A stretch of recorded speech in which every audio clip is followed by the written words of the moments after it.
podemos descubrir con Enel X cómo cambiar la forma en que usamos la energía con soluciones simples y sustentables. Cómo movernos sin contaminar por todo el país. Usando energía limpia para mejorar la calidad de vida. Con Enel X podemos renovar la energía de nuestro hogar, la que nos conecta con los que más queremos. Y podemos cambiar la energía con la que trabajamos por un mañana mejor. Hoy nuevas oportunidades se hacen realidad con los productos y servicios de eficiencia energética de Enel X en Chile. Descubre más en enelx.com.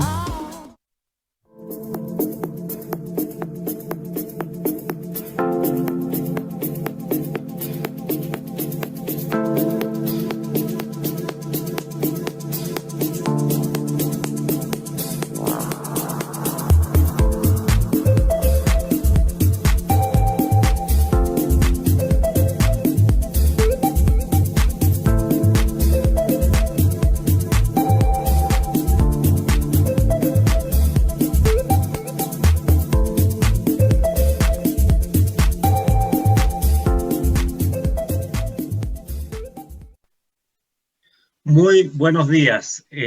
Dicen en la hípica que caballo bueno repite, y aquí estamos en el segundo ciclo de diálogos con transparencia. Después de haber tenido 6 diálogos hace algunos meses, empezamos un nuevo ciclo. Y empezamos este nuevo ciclo con muchas ganas, con mucha alegría, y nuevamente con esta alianza entre Chile Transparente, Enel Chile y el Diario Financiero. Lo que buscamos es poder conversar, es poder espontáneamente exponer distintos puntos de vista y demostrar que finalmente a través del diálogo podemos construir mejor política pública y un mejor futuro, en un momento donde se está construyendo el futuro del país.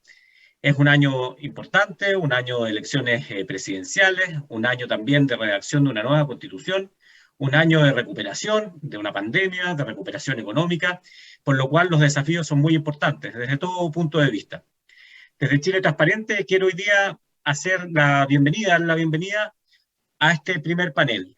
Invitarlos a todos ustedes a que nos acompañen con sus preguntas en el hashtag Diálogos con Transparencia. Hoy día tendremos un panel de lujo. Primero tendremos las palabras de bienvenida introductorias al tema de Paolo Palotti, gerente general de Enel Chile, y luego un panel donde será moderado, conducido por Marily Luders, directora del Diario Financiero, y contaremos con Annie Dufey, CEO de Carugen, directora de Espacio Público, Victoria Paz, jefa de programa de la candidatura de Sebastián Sichel, Claudio Sebag, presidente ejecutivo de Generadoras de Chile, y el exministro Andrés Rebolledo, decano de la Facultad de Negocios de la Universidad SEC. Hoy día vamos a hablar de un tema que es fundamental para todos nosotros, independiente que estemos vinculados o no con el sector eléctrico, que es la energía verde en el futuro de Chile.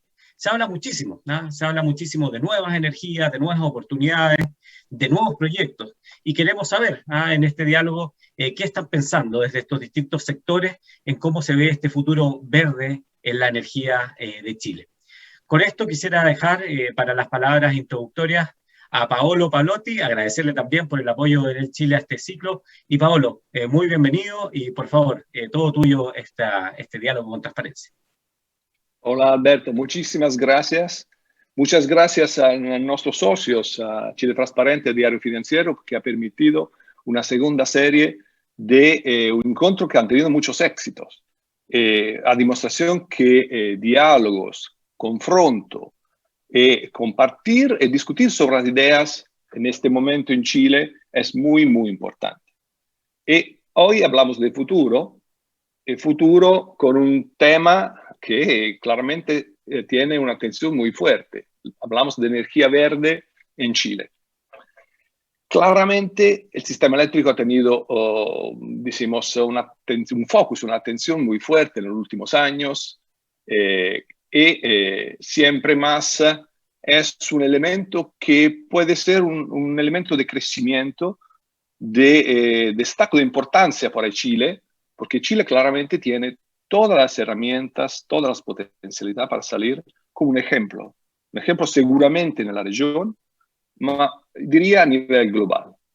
Entonces, hablando de futuro de energía verde de Chile, podemos hablar sin duda del potencial solar, del desarrollo de las renovables, del viento, pero me gustaría también poner algún punto, porque el desarrollo se necesita llegar sostenible a largo plazo, no con hitos puntuales.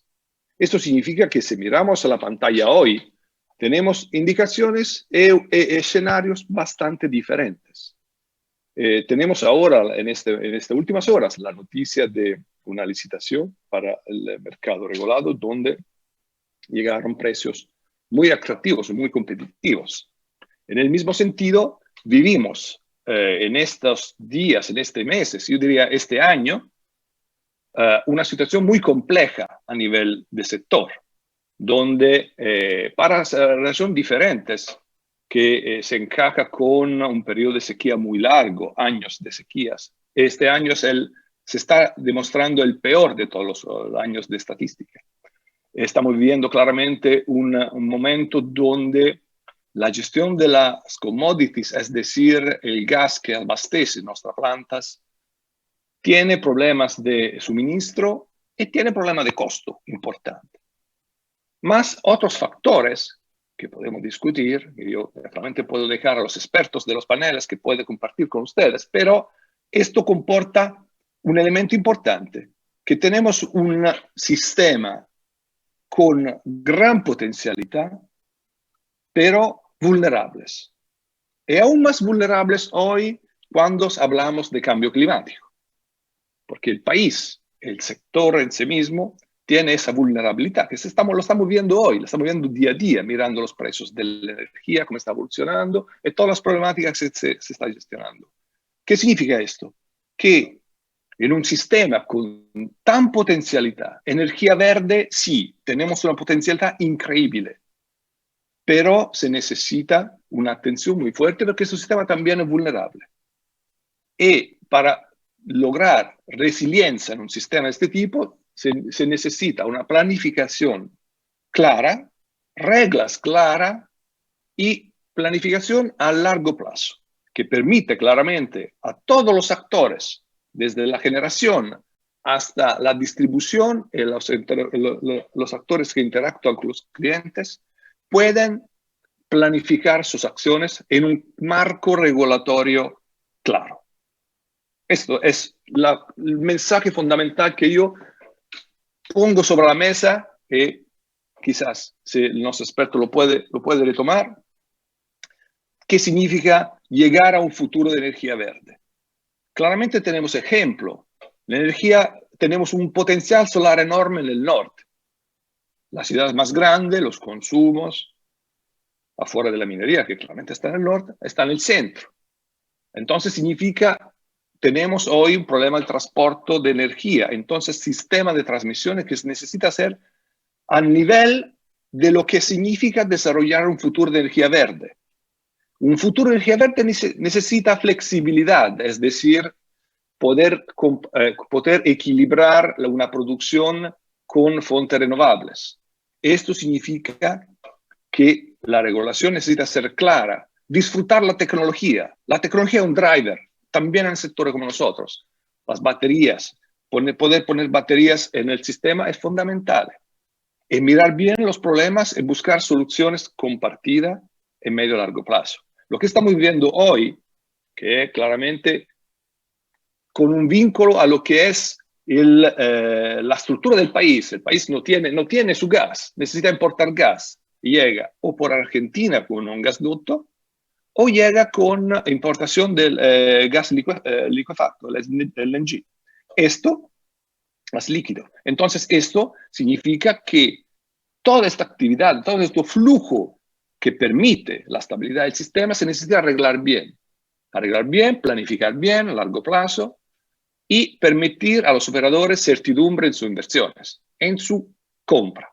Esto claramente significa, lo vemos hoy, que los impacta una falta de este tipo de recursos, falta de agua en conjunto, una falta de gas, y claramente en un contexto tan presionado, modificar reglas del juego es un riesgo. Es un riesgo que en este momento Chile podría no soportar. Entonces es bien mirar todo esto, mirar qué significa. Porque es verdad que tenemos señales de precio a medio y largo plazo importantes, pero significa llegar al punto, llegar en esta estructura. Entonces pienso que esto es un desafío que todos en conjunto necesitamos gestionar. Los operadores, las empresas, las autoridades, el regulador, el coordinador de la red. Tenemos toda la responsabilidad de llegar al futuro de este país con energía verde, teniendo en cuenta que la infraestructura, no solo de generación, sino de transporte de energía, tiene un rol fundamental en un sistema vulnerable donde claramente la resiliencia es uno de los objetivos principales. Entonces, potencia de transporte de energía y resiliencia para llegar al cliente, porque cuando hablamos de energía verde, no es solo el solar que produce o el viento, es llegar al cliente con todos los beneficios de una energía que no contamina. Entonces, el objetivo es descontaminar las ciudades con energía verde y con uso correcto de esta energía, con la sostenibilidad que permite esta energía.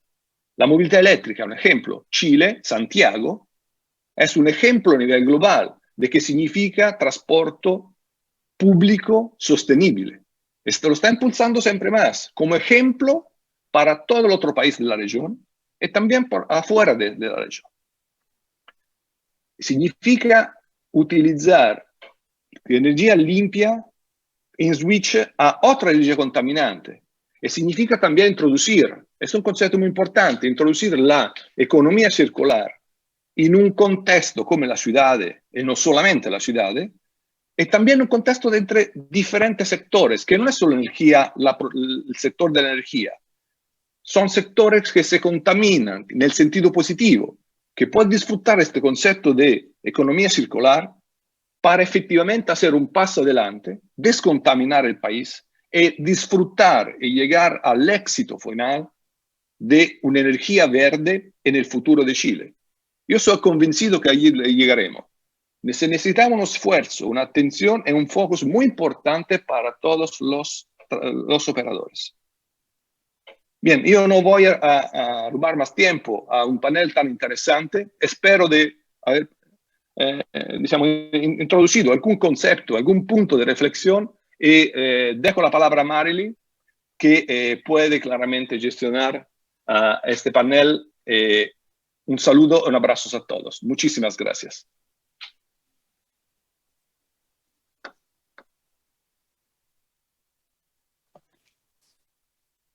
Estaba silenciada, espantoso, no aprendo después de 2 años de pandemia todavía.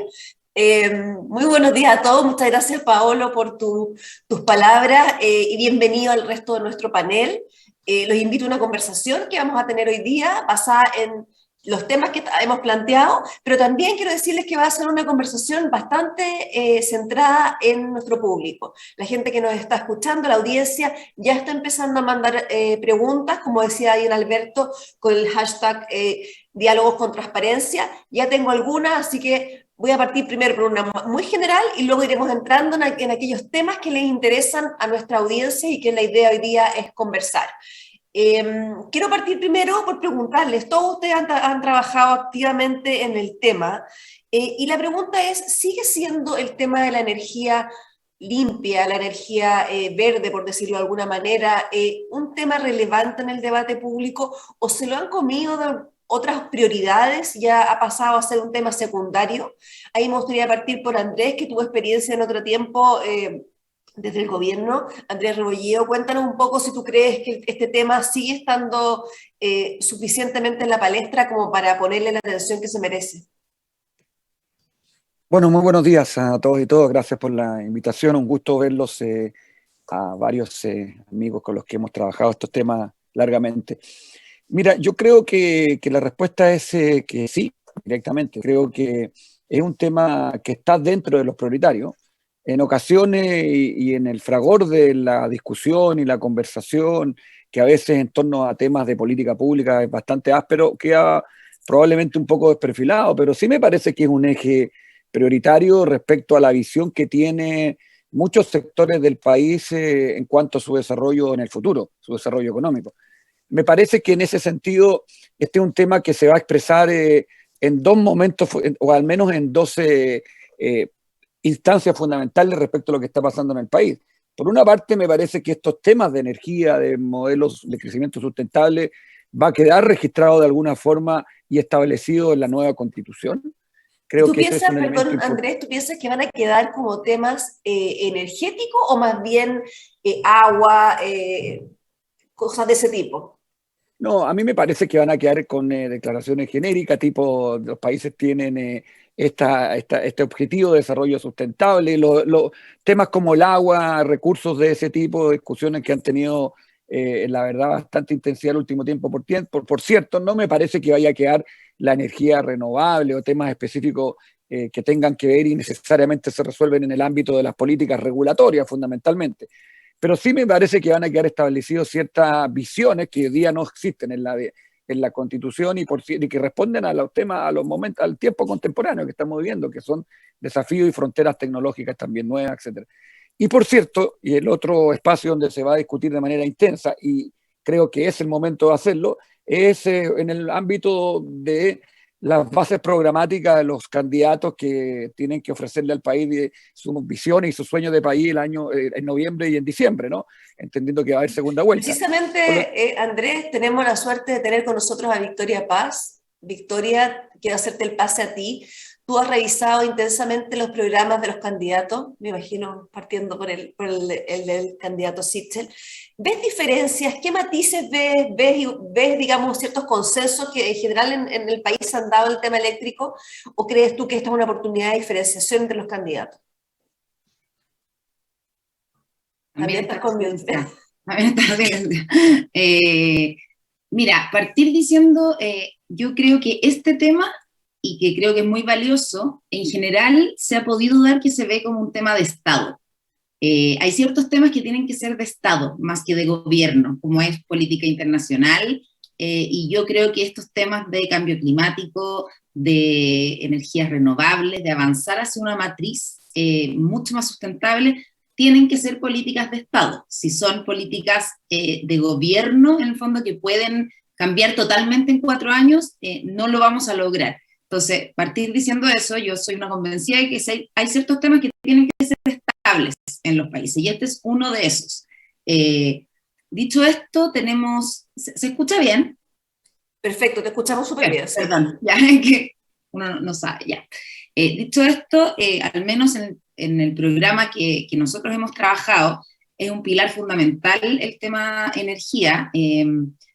Queremos obviamente que se entienda lo más posible. Muchas veces son temas súper técnicos que los ciudadanos no alcanzan a comprender bien, y en eso yo creo que es súper importante partir diciendo, en el fondo, está el tema de energía, después está el tema de cierta cantidad de energía, solo cierto porcentaje está electrificada, y entonces al final lo que tenemos que hacer es avanzar en el tema de que toda la energía vaya hacia las energías verdes. Entonces, estamos trabajando en 2 grandes aristas, yo te diría. Uno, que usar bien la energía, todo lo que tiene que ver con eficiencia energética, etcétera. ¿Y tú ves que ese tipo de, esa visión, primero, esa visión de Estado del tema energético, y segundo, esa visión dual entre la generación verde de la energía y el ahorro de energía, ¿está presente en todos los programas? ¿Es algo que cruza el espectro político? Mira, yo al menos puedo hablar del mío, por supuesto que también me he leído los otros, pero yo creo que tenemos una visión común. Lo que pasa es que hay formas distintas de desarrollar. Por ejemplo, el tema de hidrógeno verde, yo creo que no está en discusión ya. Se sabe que es una forma muy buena de llevar a la industria a pasar a usar energías más renovables, todo lo que es camiones, todo lo que es transporte en minería. Pero, por ejemplo, nosotros creemos mucho más en que el sector privado tiene las posibilidades de desarrollarlo con un fuerte, obviamente, apoyo estatal, las regulaciones adecuadas, el clima político adecuado, y otros candidatos, como por ejemplo el programa del candidato Boric, creen en una empresa estatal que lo desarrolle. Entonces, tenemos formas distintas de mirar el desarrollo de los mercados. Gracias, Victoria. Veamos si Ani, que también tengo la impresión ha hecho una revisión de los programas, desde espacio público. Cuéntanos un poco, Ani, si tú concuerdas con Victoria con respecto a estos puntos, a cómo los candidatos presidenciales están abordando en el debate la energía y si hay o no consensos transversales de Estado. Primero, coincidir con Victoria que el sector energía es uno de los sectores que ha sido emblemático en Chile en hacer políticas de Estado.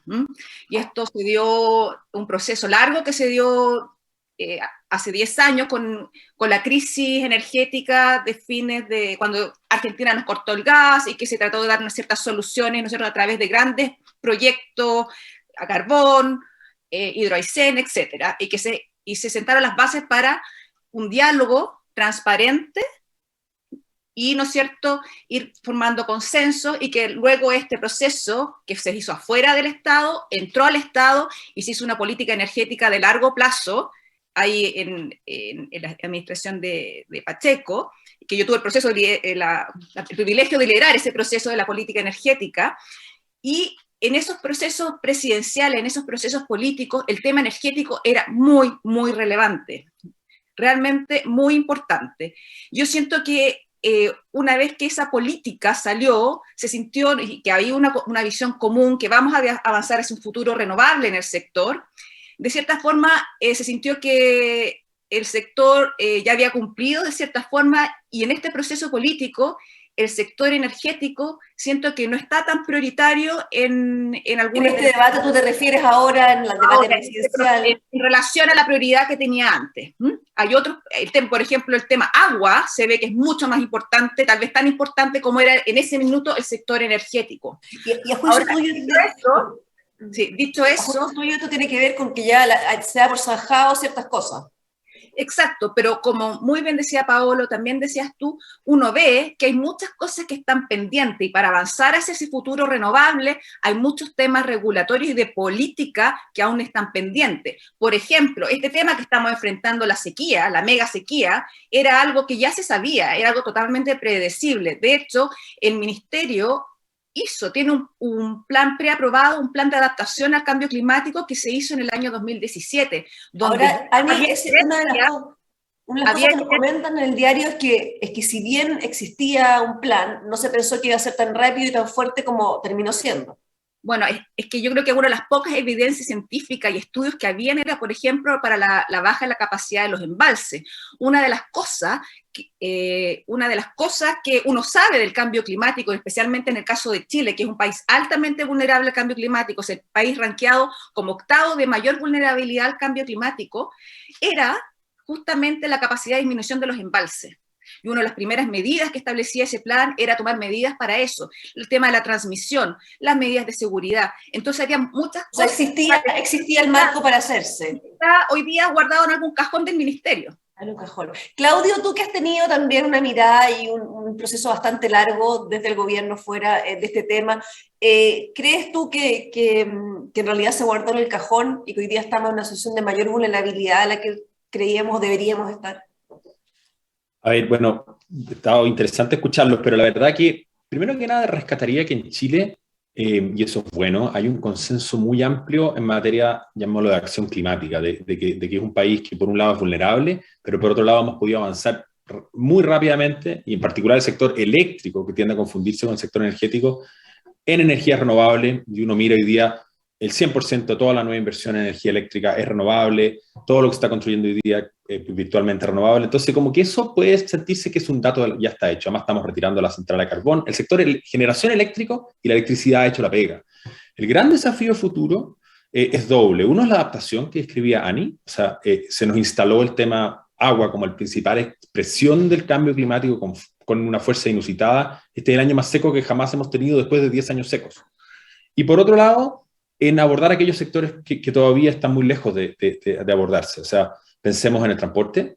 Todavía Chile, hablamos de las renovables, pero todavía Chile, más del 40% de la energía primaria es petróleo. Y el transporte, que obviamente el 99-98% del transporte sigue siendo en base a fósiles. 30% del consumo energético de Chile es diésel. Entonces, como que hay un consenso en lo eléctrico, muy bien y muy sostenible lo que estamos haciendo, que tiene desafíos de resiliencia, pero hacia el futuro tenemos que abordar en temas energéticos que tienen muy directamente que ver con la vida cotidiana, el cómo nos movemos y el cómo, por ejemplo, también resolvemos la situación de las ciudades, la contaminación, producto de la leña, que es el principal energético que produce calor en los hogares de Chile. La leña sigue siendo. Entonces, creo que estos desafíos de futuro. Yo me acuerdo que hace unos años el tema de la leña era un tema absolutamente prioritario yo lo veía desde el punto de vista de los medios de comunicación, había mucha atención. ¿Tú crees que esos temas están ahora siendo prioritarios o se los están comiendo otro tipo de cosas y hay que reforzarlos?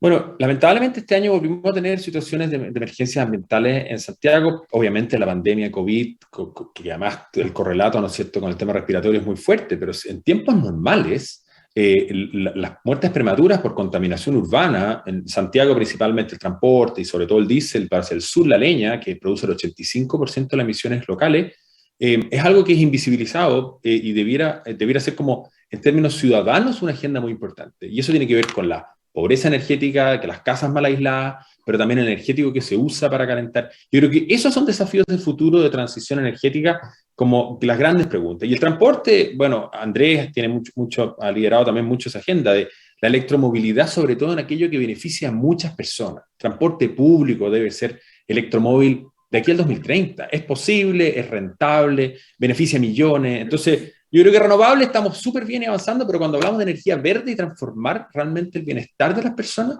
pasa por esas otras nuevas cosas, nuevos desafíos. Sí. Alberto, tú que estás mirando a través de Chile Transparente a todo, muy atento a los tipos de debates que se están dando, una cosa como estamos planteando acá es que este tema esté en lo político, en la agenda presidencial, pero uno se pregunta cuánto este tema está en la agenda ciudadana. Y ahí me gustaría saber tu opinión, tú que estás muy encima de estos debates, ¿cuánto ves tú que la ciudadanía esté involucrada, por ejemplo, en lo que decía Claudio de la movilidad, de mejorar en el fondo los sistemas de movilidad, de evitar la contaminación por leña, etcétera? No, sin duda son temas absolutamente presentes en la agenda diaria. Quizás, evidentemente, no con la capacidad técnica o de reflexión técnica que podemos tener en el panel que están teniendo ustedes, pero es cosa de ver las redes sociales todos los días, cómo los ciudadanos son más activos también en cómo se está produciendo energía, pero también cómo se está proveyendo el servicio eléctrico. Y acá hay un punto que es fundamental, que tiene que ver en cómo se comunica y que efectivamente se comunique con verdad acerca de cuáles son las externalidades positivas, cuáles son las externalidades negativas de cualquier tipo de inversión energética. Y lo digo porque, y siendo bien crítico, hace algunos años había un proyecto eléctrico que decía que si ese proyecto eléctrico no se hacía, Chile iba a quedar en oscuras. Ahí nos mostraron un fosforito que se iba apagando. Y han pasado 10 años ya de ese proyecto, ¿no? Y Chile no se quedó a oscuras. Claro, desde el punto de vista técnico podrán decir es que el precio bajó de algunos componentes, que el sector se dinamizó, que hubieron buenas posibilidades de inversión y por eso Chile no se quedó a oscuras. Pero la verdad es que desde el punto de vista de un ignorante, de una persona que no está metida en el sector, como el caso mío, evidentemente Chile no se quedó a oscuras. Entonces, creo que el debate energético del futuro también tiene que ser con mucha verdad, ¿ah? ¿Qué significa cuando Claudio Sivas dice, bueno, vamos a pasar a electromovilidad? ¿Cuáles son las grandes oportunidades que eso va a tener desde el punto de vista sanitario, desde el punto de vista del transporte, pero también cuáles van a ser los riesgos que eso va a tener? ¿Existen riesgos? ¿Cuáles son? ¿Qué tenemos que construir? ¿Somos capaces de hacerlo? Y lo mismo con el debate de la leña, los que constantemente estamos en el sur del país. Vemos como ese debate es un debate que lleva por lo menos 2 décadas, ¿ah? Y se hacen esfuerzos y se aíslan mejor las casas, en algunos casos hay subsidios del mismo, etcétera, pero el tema sigue estando ahí. Y sigue estando ahí no solamente los sectores de menores recursos, sino también los sectores de mayores recursos en el sur del país. Entonces, algo está pasando de que también faltan aspectos de transparencia, de comunicación, para poder entender que esta energía verde del futuro, en la que estamos hablando hoy día, pueda ser no finalmente solo un discurso, sino que una realidad. Ahora empezamos con algunas preguntas del público. Gracias, Alberto. ¿Se me escucha bien ahí? Marco Antonio Gómez nos pregunta si es verdad que a la larga la energía verde va a poder mantener una caída en los precios, o sea, va a poder mantener un nivel de precios que siga bajando, y si es en realidad la energía verde desde el punto de vista del bolsillo del consumidor, de la cuenta final, una alternativa mejor, sobre todo pensando que vienen años muy duros económicos para adelante. No sé quién puede tomar esa pregunta.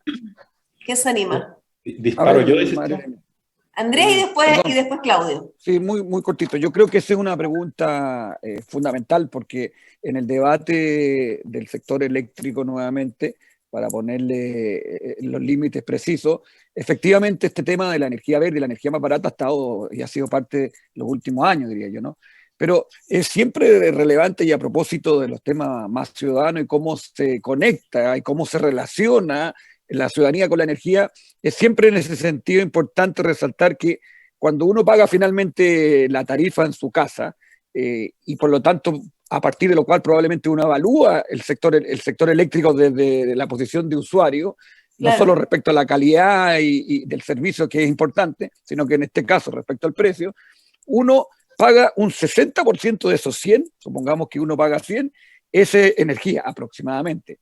Y por lo tanto hay otro 40% que son otros conceptos y que tiene que ver y que responde a la remuneración de otros segmentos del mercado eléctrico, entre otros de transmisión, distribución, y por cierto que hay impuestos entre medio.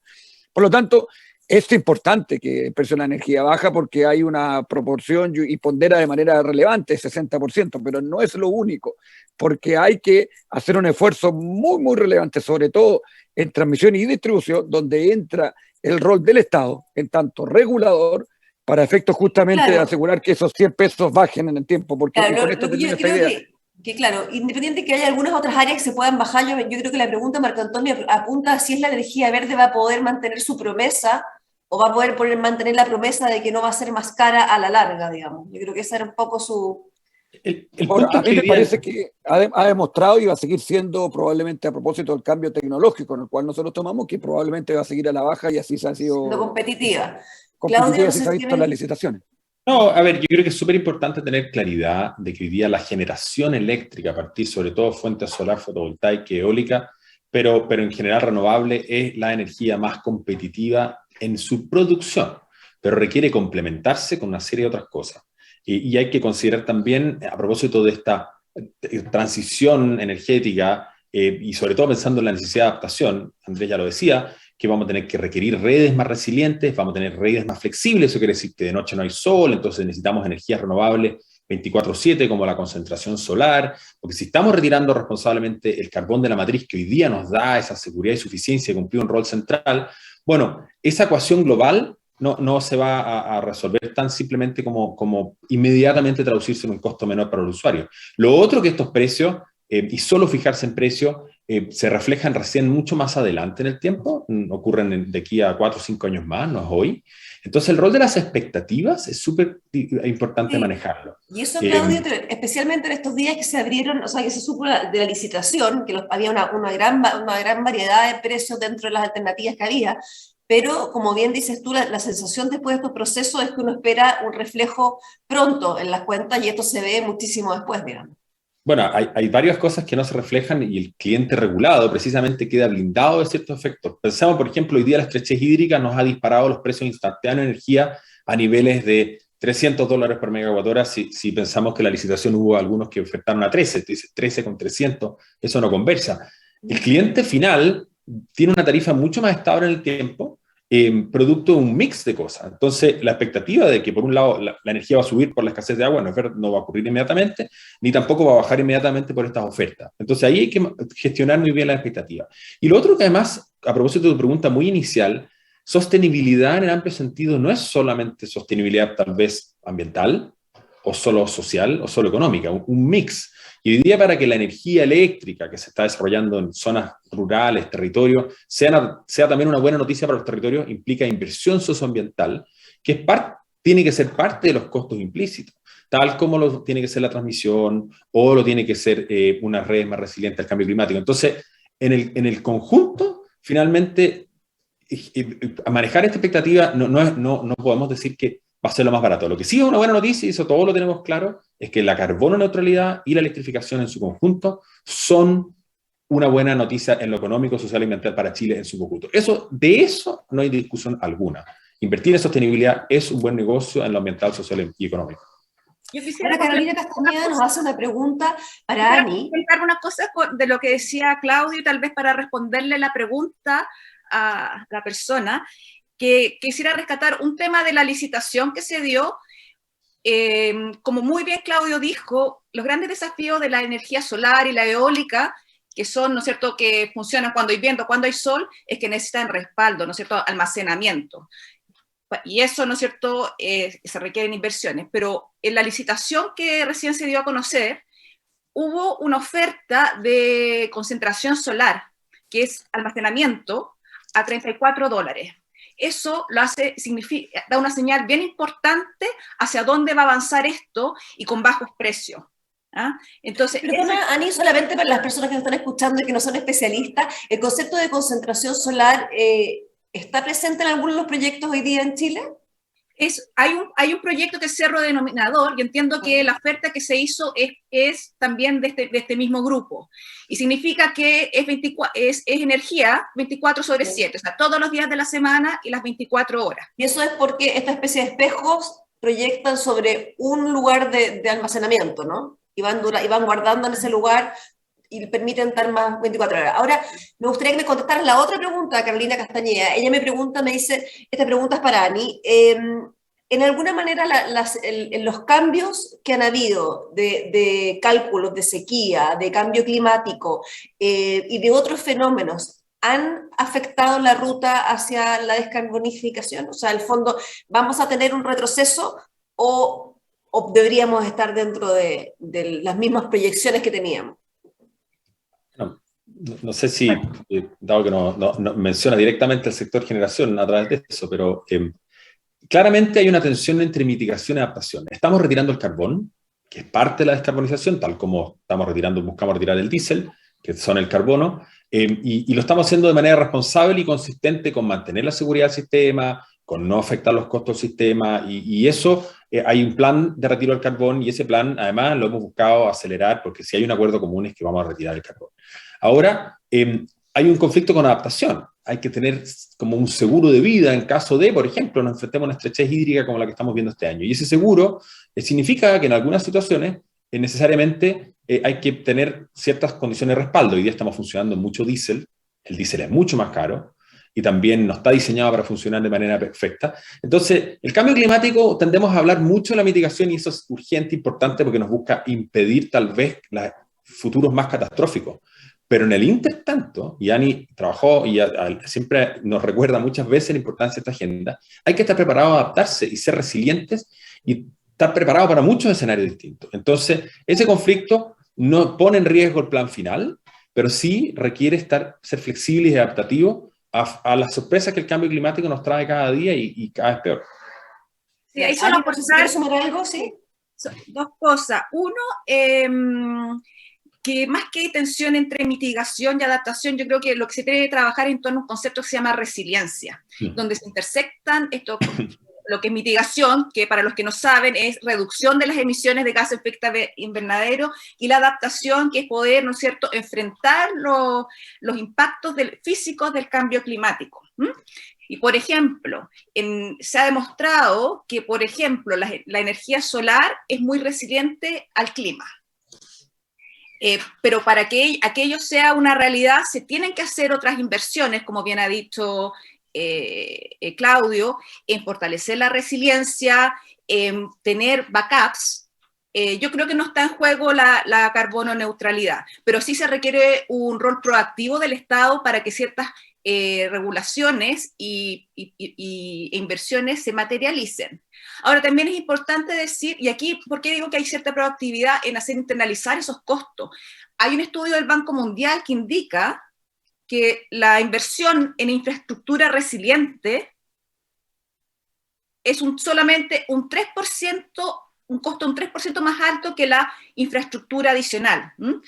Y que la inversión en infraestructura resiliente rinde beneficios por 4 o 5 veces los costos de la inversión. O sea, sí, ¿por qué? ¿Cuál es la explicación, Dani? Es efectivo invertir en resiliencia. Pero ¿por qué no pasa? Porque obviamente esas inversiones que son de muy largo plazo caen fuera de los horizontes de inversión de los inversionistas. Entonces hay un rol del Estado en visibilizar la importancia de que aquello ocurra. Por ejemplo, para mirar en el caso del sector del agua, en las sanitarias, hubo un cambio en la regulación que permitió que ciertas inversiones que hicieron las sanitarias en estas piscinas para fortalecer la resiliencia y que se recuperen esas inversiones a través de las tarifas, permitió que esa lluvia que tuvimos como fuera de temporada en enero, permitió que en la región metropolitana no se cortara el agua, porque aumentó la resiliencia del sector. Entonces, Ani, me gustaría que esa lo tomara precisamente la Victoria, porque ella, el fondo mencionó que dentro del programa la idea era que los privados asumieran parte importante de este tipo de inversiones. Cuéntanos, Victoria. Bueno, mezclando un poco lo que estás escuchando con lo que me estás preguntando, señalar que, claro, ¿por qué te digo yo que estas cosas son políticas de Estado? Porque al final nuestra meta de descarbonización de la matriz y del tema del cierre total de las plantas está al 2040. Obviamente hay muchísima intención de que se adelante, ya hay varias que se adelantaron al 2026, y yo creo que también hay bastante consenso en que se quiere tratar de acercar esa meta al 2035 por lo menos, o incluso al 2030, pero lo que decían Claudio, Lani, hay que ir viendo porque no se puede poner en riesgo el suministro para la población, entonces hay que estar como siempre con un plan B. Ahora bien, efectivamente la energía solar en Chile, las energías renovables no convencionales que se llaman todavía, que yo creo que deberíamos partir por cambiarle el nombre, son un ejemplo en Chile, porque se desarrollaron al alero del sector privado, sin subsidios, y en el fondo, a nivel, yo creo que mundial, somos un ejemplo de cómo desarrollar mercados a través de una regulación adecuada. Y eso mismo debería pasar con el hidrógeno verde.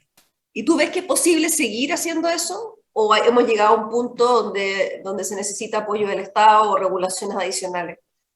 O sea, el apoyo del Estado siempre tiene que estar. No es que el Estado esté o no esté. El Estado está, el Estado apoya, el Estado, en el caso del hidrógeno verde, el Estado ahora, por ejemplo, está poniendo fondos concretos a través de la Corfo para el desarrollo en Punta Arenas de hidrógeno verde a través de energía eólica, y también están desarrollando en el norte, o lo que hablaba Lani de la concentración, lo que es Cerro Dominador. Cerro Dominador, si bien es con capitales privados, es la Corfo la que empujó y la que ayudó a generar los fondos necesarios. Entonces, no es que el Estado se desentienda, es que el Estado da el soporte, el Estado pone la regulación adecuada, pero otra cosa es que tú como Estado hagas la empresa, porque si los privados pueden desarrollarlo, además, obviamente tienes mucha más competencia, y la competencia, al menos en ciertos ámbitos de esta cadena de energética, está muy bien diseñado.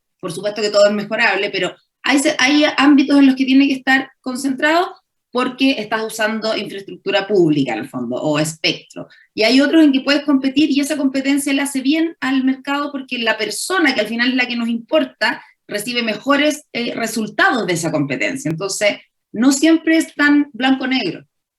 Me gustaría, en este último bloque que nos queda, conversar directamente de hidrógeno verde. Vámonos en el fondo como a uno de los temas que están candentes en política. El hidrógeno verde tiene sus detractores. Hay personas que dicen que es un proyecto que va a ser rentable bastante en el largo plazo, que tiene sus dificultades y que los lugares donde se puede hacer con facilidad están lejos de los centros donde se necesita la energía, que como ustedes mismos han mencionado varias veces en este mismo debate, es un súper tema en términos de costo. A mí me gustaría, en el fondo, que ustedes me contaran qué factibilidad ven que realmente el hidrógeno verde sea un elemento que cambie la matriz energética o afecte los precios. Quiero saber un poco la opinión de ustedes. ¿Quién quiere partir? Yo voy a partir. Ani, y después Andrés. Sí.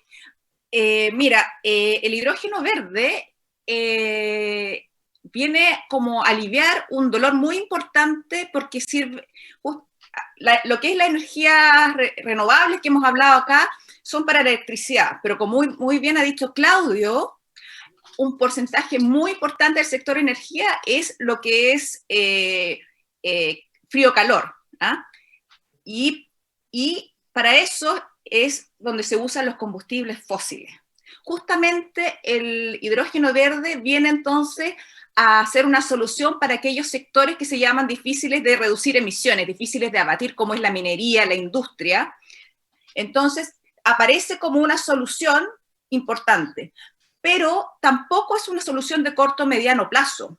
Todas las proyecciones de costos indican, ¿no es cierto?, que se podría hacer competitivo aquí a la próxima década si se hacen inversiones importantes hoy día. Y la otra cosa, que compite, ¿no es cierto?, con combustibles fósiles, y, ¿no es cierto?, para que pueda competir en igualdad de condiciones se requiere también de ciertos niveles de impuestos. Hay, por ejemplo, un estudio de McKinsey, que es una gran consultora internacional, que demuestra que, por ejemplo, para que el hidrógeno verde en Chile pueda ser competitivo, se requiere de un impuesto al carbono de $45 al 2030. Eso es muy importante. Cuando ahora, Dani, eso es medio contradictorio con lo que estamos viendo.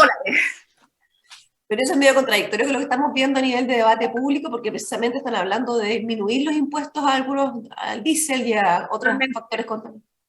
Totalmente. Ahora, Andrés, ¿tú tenías algo que contarnos del hidrógeno verde? Y después podemos volver al impuesto al diésel, porque es un tema bien interesante que atenta precisamente contra todo lo que hemos hablado hoy día.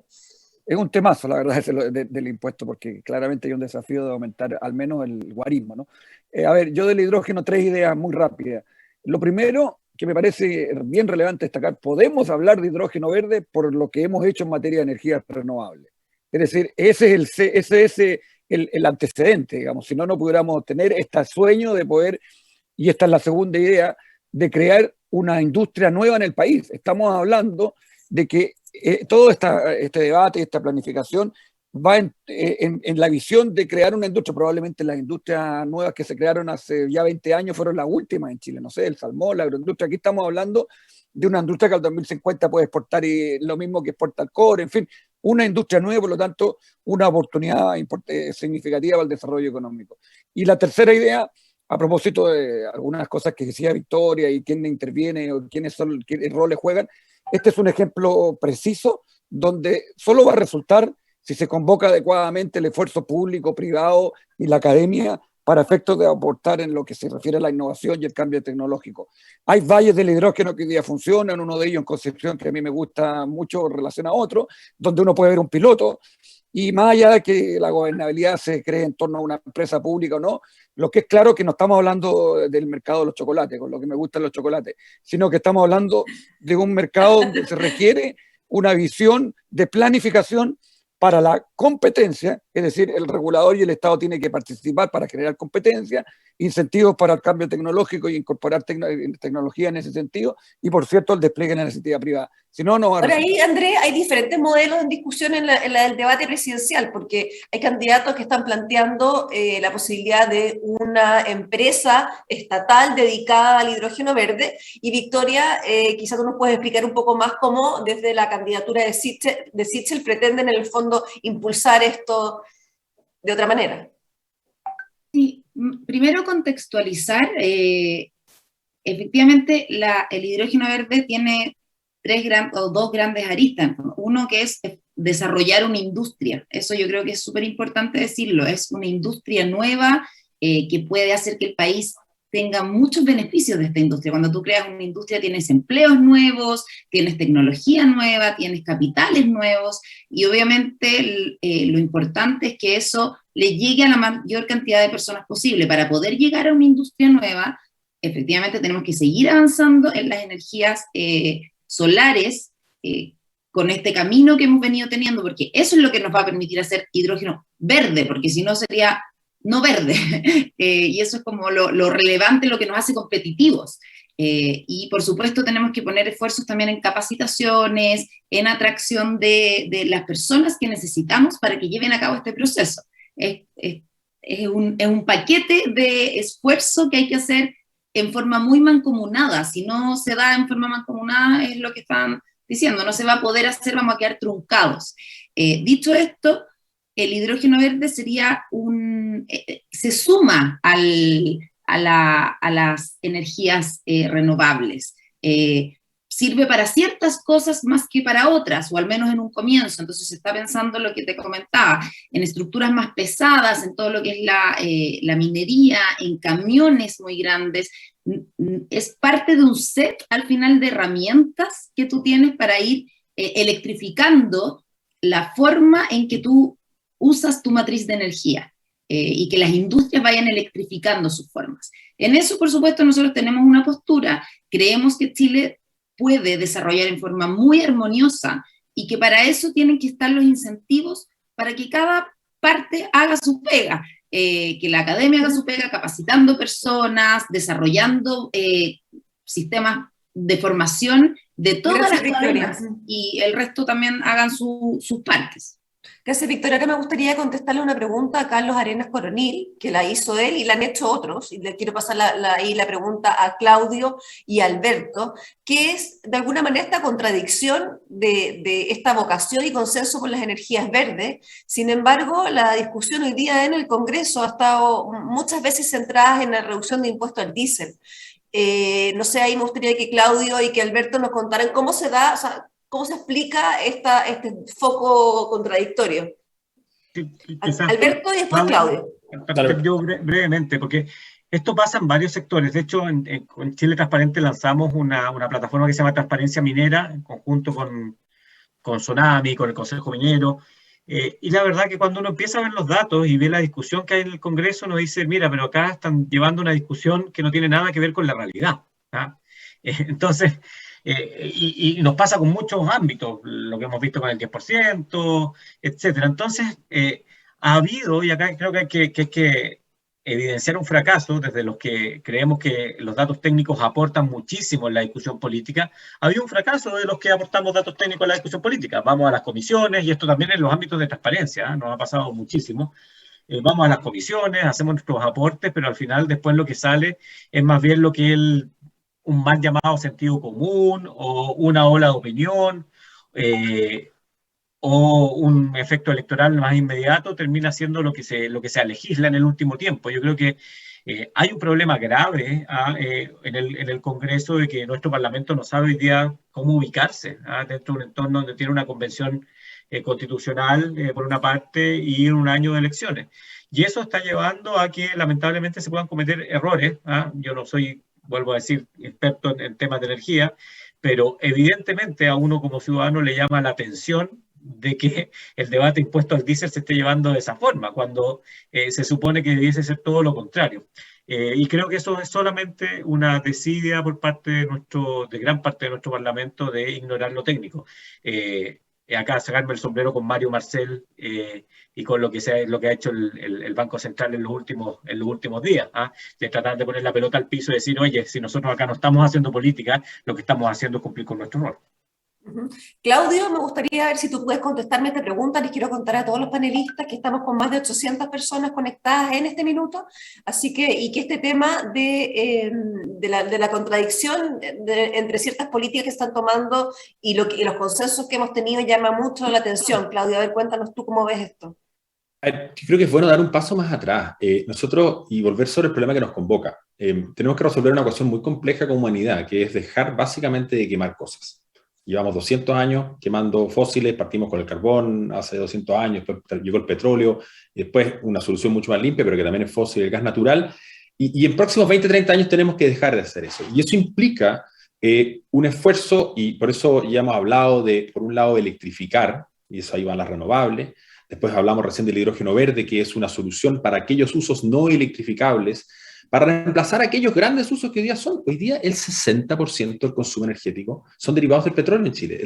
O sea, el diésel es el 30%. Entonces, cualquier iniciativa que en ese enorme desafío de humanidad y desafío local de Chile vaya en contra de eso, no hace ningún sentido. Y además es totalmente regresiva esta idea, reducir un impuesto específico a un combustible, que hoy día esos combustibles tienen que ver con el movimiento, personas, ¿no es cierto?, que se mueven en auto o transporte, aparte de ser una enorme pérdida de recaudación para el Estado, estamos hablando de cerca de $1.000 millones, y dispararse hoy día con un Estado presionado por escasez de recursos, perder esa recaudación, además esto principalmente lo pagan los hogares de ingresos altos. El 80% de este impuesto lo pagan hogares de ingresos altos. Los que se mueven en autos son los quintiles más ricos. Entonces, no hace ningún sentido, y a eso le podemos agregar además todos los efectos de contaminación. Hoy día lo que tenemos que avanzar es buscar señales consistentes, coherentes en todos los sectores emisores, o sea, hacia toda la economía, en avanzar efectivamente en lograr este triple impacto, que es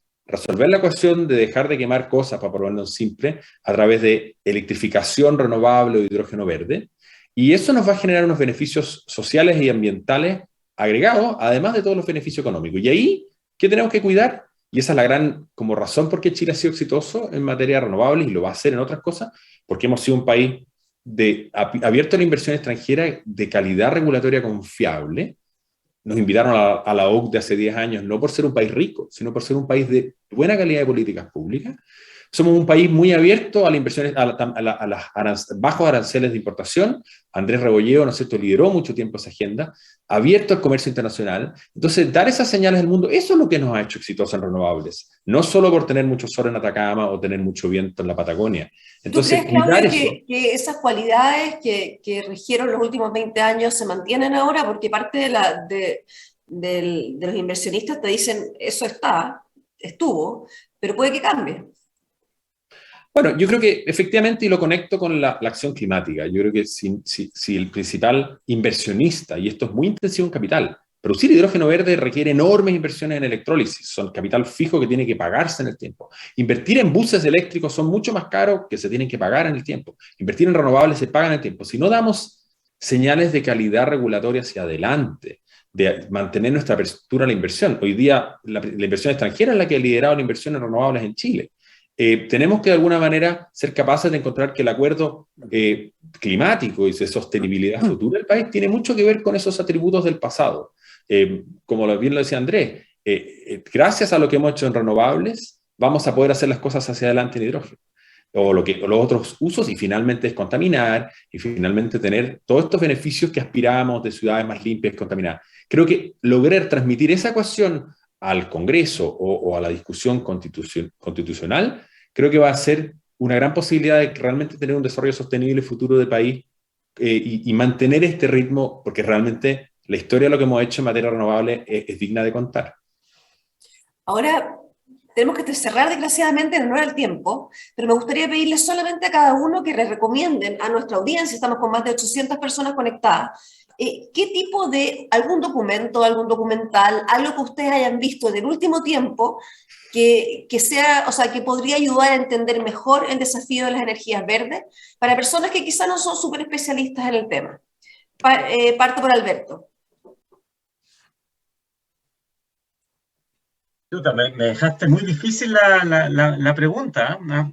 Puede ser un sitio a visitar. Yo creo que invitar nuevamente a que visiten minería transparente. Creo que hay un buen esfuerzo que podríamos replicar también en el sector energético, en otros sectores. Lo hemos hablado también con la gente de la CPC, donde podemos buscar formas entre la sociedad civil, el sector privado y también el sector público que participa en el sistema. Acá está Cochilco, Codelco también involucrado, donde podemos disponibilizar información para un buen diálogo, ¿ya?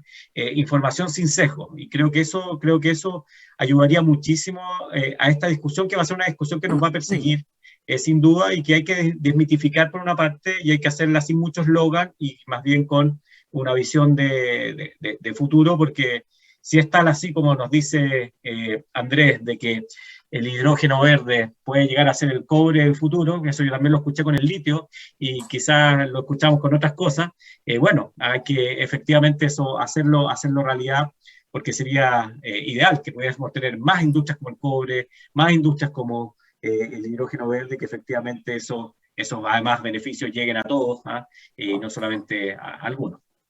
Gracias, Alberto. Andrés. A ver, mira, yo creo que esto se lo saqué a Claudio de su Twitter, me parece. Pero como estamos en esta onda digital, yo voy a recomendar a un señor que se autodeclara evangelista digital, que es un señor inglés, que tiene unos Twitter todos los días muy interesantes, en que entrega información respecto a la frontera y el estado del arte de la tecnología en muchos ámbitos, no solo en el energético, pero mucho de ello, y la digitalización en el sector energético es un desafío importante, que se llama Bala Azhar, con V. Bala Azhar. Yo no sé si es posible Bala solo Azhar, con lo esta vamos a poner pronunciación. después en el Twitter de... Pero que lo busquen en el Twitter porque es muy interesante. Muchas gracias, Andrés. Victoria.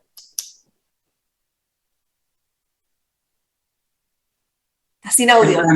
Sin audio. No sé recomendarte, la verdad, uno en específico. Yo tengo varias cuentas que sigo y sitios que sigo, y que me gusta mucho cuando aterrizan. Al final yo creo que la asociación de Claudio ha hecho una buena pega. Creo que es muy importante evangelizar en este tema, explicar, que llegue a la ciudadanía, que se entienda por qué se hace lo que se está haciendo, no solo por una cosa teórica, ni por una cosa macro, ni porque es bueno, o sea, ¿por qué? ¿En qué te afecta a ti? Y hacia dónde va esto. ¿Por qué estoy haciendo esto ahora? Porque hay muchas cosas que van a tener resultado en 15 años, entonces es importante difundir. Así que ahí yo creo que todas las páginas que son un poco, que dicen esto equivale a 3 líneas de metro, esto equivale a 2 hospitales, son súper buenas para empezar a... La equivalencia. A la equivalencia, sí. Muchas gracias, Victoria. Ani. A ver, primero que todo yo invitaría a la ciudadanía a informarse, porque al final las decisiones del sector va a depender también de quién nos gobierna. Entonces, a informarse, a leer bien las propuestas de los candidatos, y no solamente fijándonos en lo que hablamos hoy día, que fue todo en torno al sector generación de energía, porque donde también hay y que se conecta mucho más con la ciudadanía, tiene que ver con todo con lo que es la distribución de energía, con todo el sector, y que hay una gran reforma pendiente ahí, y que va a permitir conectar a la ciudadanía con el rol, lo que se llama el prosumidor, que ya no eres solamente consumidor, sino que también produces energía. Prosumidor, sí. Sí. Entonces, que son cambios que tienen que venir, y que también hay desafíos pendientes en Chile. Y lectura recomendada, en realidad, todo lo que tiene que ver con Amory Lovins. Él es el fundador del Rocky Mountain Institute. Él fue uno de los primeros visionarios en prever el rol de la revolución verde, de las energías verdes. Tiene varios libros, tal vez, tiene varios TED. Los libros también están en español, y a lo mejor si es que tienen que partir por alguno, yo recomendaría partir por uno que se llama Reinventing the Fire, reinventando el fuego, soluciones de negocios audaces para la energía de la nueva era. Perfecto. Lo buscamos, Dani, y lo ponemos en el Twitter también como el link. Quizá él debe tener además una página de él donde debe tener toda su obra. Y finalmente, Claudio, ¿qué nos recomiendas tú? Escuchando a todos, súper atento. Entonces, una cosa que yo valoro mucho, y creo que es uno de los grandes paradigmas del cambio, es que estamos viendo un tiempo de la coherencia, la transparencia y el propósito. Por eso es súper valioso que este ciclo propio de conversación tenga que ver con eso. Y el propósito de por qué uno hace las cosas que hace. En mi caso personal, los que me conocen hace muchos años, tal vez lo que más me identifica es la montaña. Y lo voy a sacar completamente del foco de esto, pero si hacemos algo con un sentido de propósito, y nosotros, por ejemplo, como gremio de empresas generadoras, hemos buscado darle el sentido de bien común que puede hacer una industria al servicio de las transformaciones que la sociedad necesita. A mí, en estos tiempos de hiperconectividad, un espacio que me invita a desconectarme es a volver a conectarlos con la naturaleza. Y ahí quería recomendarles, un podcast de Ladera Sur. Ladera Sur es un medio de comunicación sobre naturaleza, conservación, medio ambiente, outdoor. Y hay un podcast específico que se llama Historias de Montaña, que lo dirige un admirado amigo que se llama Felipe Howard, que este podcast invita a escuchar a grandes montañistas y hacerse la pregunta de por qué hacen expediciones, por qué miran, y ese espacio ojalá puedan tomar el podcast, y la montaña es uno de los pocos espacios en el mundo todavía donde no hay conectividad, a menos que Elon Musk nos traiga Wi-Fi para todos lados, pero poder tener espacios de poder desconectarnos y reconectarnos con el desafío y propósito de por qué hacemos lo que hacemos, a mí siempre me ayuda mucho. Yo voy mucho lo más que puedo con mis niños, con lo que sea, a los cerros, y ojalá pensar sobre todo en un país tan rico de montañas como el nuestro, casi nunca nadie va. Basta salir 15 minutos, 10 minutos caminando y uno está solo. Así que mi invitación es esa, el podcast de la Era Azul. Excelente, Claudio, nos dejaste en un día laboral soñando con el sábado. Así que muchas gracias a todos. Yo también los invito, con mi recomendación es que nos sigan en el Diario Financiero. Tenemos una sección de cambio climático, tenemos una cobertura energética bastante intensa y bienvenida a todo tipo de recomendaciones para ir mejorando esas áreas. Gracias a todos, que tengan un excelente día. Gracias a Enel y Chile Transparencia por sumarse a este esfuerzo de conversaciones. Muchas gracias. Muchas gracias.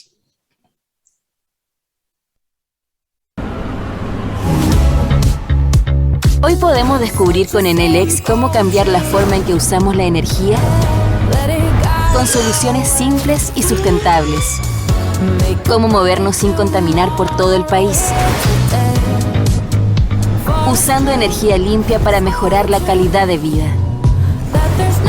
Con Enel X podemos renovar la energía de nuestro hogar, la que nos conecta con los que más queremos.